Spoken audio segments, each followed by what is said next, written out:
Universitas Dharma Agung menegaskan legalitas pengangkatan Profesor Dr. Suwardi Lubis, MS, sebagai rektor tetap memiliki dasar hukum dan administrasi yang sah.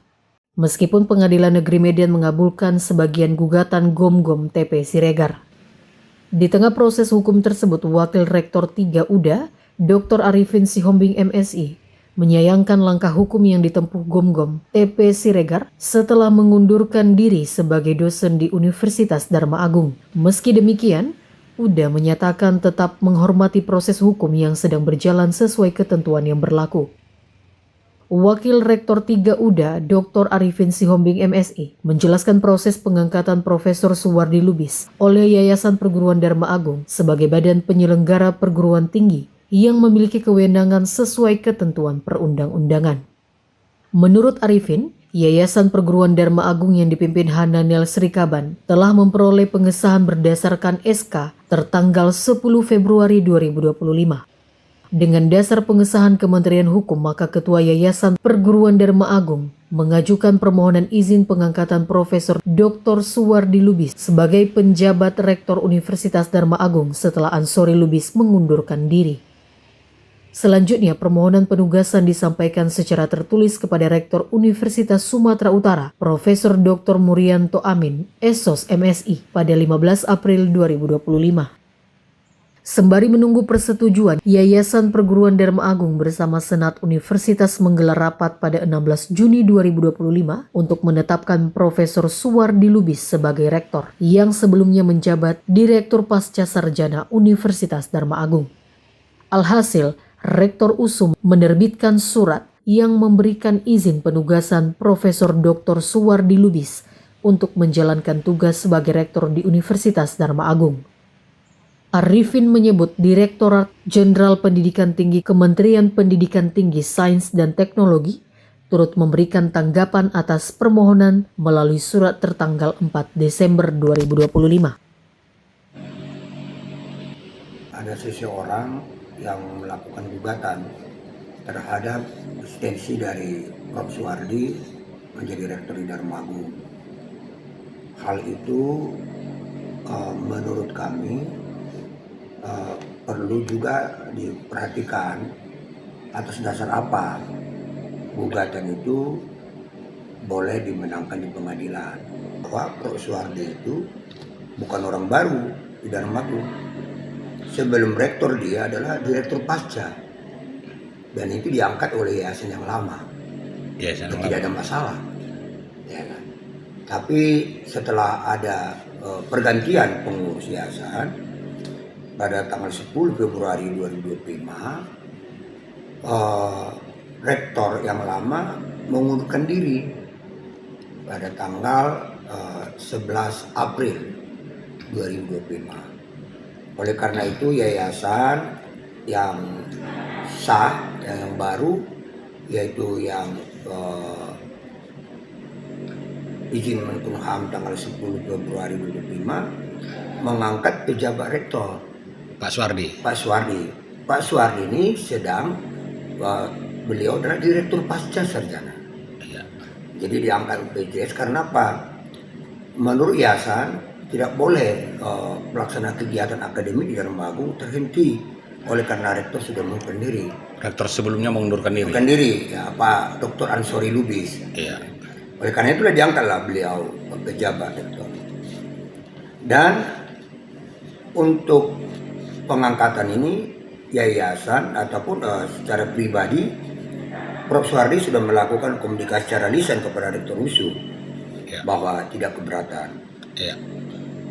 Maka dilanjutkan secara tertulis oleh Prof. Suwardi ke Rektor USU Pak Murianto.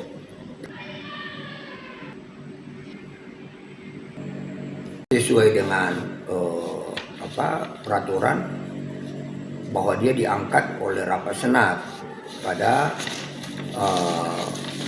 tanggal 16 Juni 2025. Ya. Sehingga dia menjadi rektor yang definitif. Dan terus kita ikuti bagaimana duduknya Prof. Dr. Suwardi ini menjadi rektor maka beliau sudah mengurus izin dari Fakultas Ilmu Sosial Politik USU untuk dia menjadi rektor di Dharma Agung. Dan itu sudah diberikan oleh Dekan Fakultas Ilmu Sosial Politik, memberikan rekomendasi kepada Rektor USU untuk lolos butuh bisa menjadi Rektor Dharma Agung. Dan dilanjutkan dengan juga oleh surat izin penugasan dari Pak Rektor USU, yaitu Pak Murianto Amin, Profesor Dr. Murianto Amin, itu diberikan kepada Yayasan Dharma Agung bahwa penugasan itu diterima dan disampaikan kepada Yayasan Dharma Agung untuk mengangkat Prof. Suwardi jadi rektor. Jadi sebenarnya dari segi proses administrasi yang kita lakukan sudah tidak ada masalah. Situ dia. Karena sebelumnya Gonggom ini adalah Wakil Direktur Pasca Sarjana. Wakilnya Prof. Suwardi di Pasca Sarjana. malah dia yang mengajukan gugatan ya. Iya. Sementara Prof. Suwardi diangkat oleh yayasan yang lama.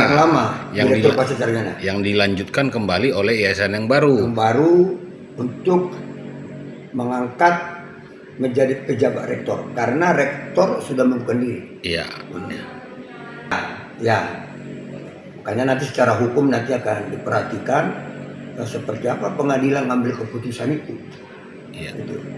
Soal nanti peraturan perundang-undangan kan rektor USU sudah mengasih rekomendasi. Termasuk kementerian. Itu kan urusan kementerian dengan rektor USU. Iya. Tapi yang pasti saya tahu beliau profesor dokter, pasti tahu aturan perundang-undangan. Iya. Kalau itu bertentangan tak akan mungkin dikasih rekomendasi Oleh USU. kita gitu loh. Iya. Maka seluruh kegiatan-kegiatan Dharma Agung semua diterima oleh DDP, termasuk Prof. Suwardi jadi rektor diterima. Dengan bukti apa saja? Kita mengurus KIP, Pak. Ya. Kita urus KIP tahun 2025, maka rekening rektor itu berganti kepada rektor yang baru, yaitu Prof. Suwardi. Iya. Sehingga proses pencairan dana KIP itu bisa berjalan dengan baik kepada mahasiswa. Dan kemudian kita melaksanakan wisuda. Iya. 3 kali kita melaksanakan wisuda, semua apa yang dilakukan oleh Prof. Suwardi itu semua diterima oleh LDDP. Artinya sah sebagai rektor. Kita wisuda pada bulan Desember pertama. Kita wisuda lagi bulan April 2026. Kita wisuda lagi pada bulan Mei 2026. Semua berjalan dengan baik dan L2DIKT mengakui Prof. Suwardi itu menjadi rektor yang sah. Artinya jika tidak ada pengangkatan Profesor Suwardi Lubis sebagai rektor, mungkin administrasi kepengurusan KIP itu terganggu ya Pak? Terganggu pasti, karena harus ada rektor yang legitimate, dan yang sudah diakui oleh pemerintah. Jadi yayasan ini sah. Dalam arti apa? Pengangkatan seorang rektor itu harus dianggap oleh yayasan yang sah. Pasti akan segera dilakukan banding. Kenapa? Nanti persepsi orang akan beda kalau ini tidak banding. Ya kan? Terhadap gugatan Gonggom ya? Terhadap gugatan ini, persepsi orang terhadap Dharma Agung nanti akan beda. Oleh karena itu kami yayasan akan banding. Ya. Bahkan bersama yang tergugat 1, 2, dan 3 itu akan banding. Kenapa? Karena kita harus menguatkan posisi Dharma Agung, Yayasan Dharma Agung ini satu perguruan yayasan yang sah. Pimpinan-pimpinan yang ada di sini sah, mulai dari rektor sampai ke ketua program studi itu sah yang diangkat oleh yayasan. Legalitas segalanya itu kan berhubungan dengan L2DIKT. Meski demikian, Universitas Dharma Agung akan menghormati proses hukum yang sedang berjalan dan menegaskan tahapan pengangkatan Profesor Dr. Suwardi Lubis telah sesuai mekanisme dan institusi asal serta ketentuan yang berlaku bagi perguruan tinggi swasta. Dengan demikian, Universitas Dharma Agung menilai legalitas kepemimpinan Profesor Dr. Suwardi Lubis sebagai rektor memiliki landasan hukum, administratif, dan kelembagaan yang kuat, sembari menunggu proses hukum berkekuatan hukum tetap. Arifin menegaskan legalitas kepemimpinan Profesor Dr. Suwardi Lubis sebagai rektor Universitas Dharma Agung juga tercermin dari keberlangsungan aktivitas akademik yang tetap berjalan normal. Selama menjabat, Profesor Suwardi telah beberapa kali memimpin pelaksanaan wisuda dan berada dalam pengawasan Lembaga Layanan Pendidikan Tinggi Wilayah 1 Sumatera Utara. Menurutnya, setiap agenda akademik strategis di perguruan tinggi, termasuk pelaksanaan wisuda dan administrasi kemahasiswaan, tidak terlepas dari fungsi pembinaan serta pengawasan LL-Dikti. Faktanya, proses akademik telah berjalan, wisuda telah beberapa kali dilaksanakan hingga penyaluran bantuan pendidikan program Kartu Indonesia Pintar. Hal ini menunjukkan tata kelola akademik dalam koridor pembinaan LL-Dikti Wilayah 1 Sumatera Utara. Dari Medan, Tony Hutagalu, Orbit Digital memberitakan.